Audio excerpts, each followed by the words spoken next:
Just the energy of the stadium was amazing. The Eagles were dominating. I remember how I felt. I remember, how good of a time we had. I remember a lot of that night. Once we parked the car, walked up to the stadium, we could just hear the roar of the crowd.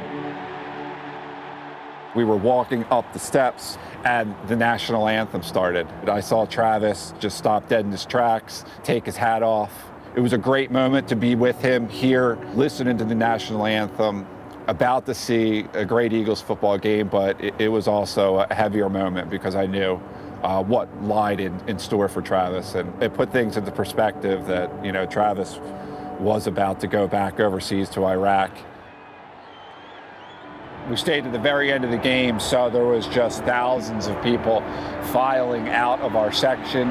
When we got to the top of the stairs, I sort of like jokingly put my hand on Travis's shoulder and said, "Hey, Trav, let me push you down these stairs and hopefully you'll break an ankle and that way you won't have to deploy."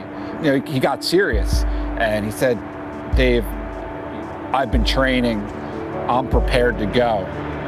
If I don't go, then somebody who's less experienced is going to have to go in my place.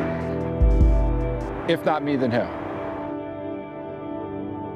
Travis was my younger brother by 15 months, but even though I was the older sister, I really was the younger sibling. I looked up to Travis in many different ways. He always set the example. On April 29th, 2007, while fighting to rescue his fellow Marines from danger, Travis was killed by a sniper. He was courageously pulling to safety 2 of his wounded teammates. And for his actions that day, he was awarded the Silver Star. Brotherhood, sacrifice, love of country. It is my fervent prayer that we may honor the memory of the fallen by living out those ideals every day of our lives.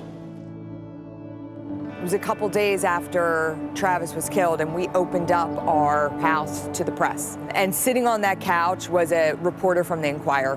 Dave shared with him that story of "If not me, then who?" It was a couple hours later, my dad pulled my mom and I into his bedroom, and he said, from this moment forward, we move forward making sure that we do the right thing for Travis. This is what it's all about. And we move forward making sure we live by that idea.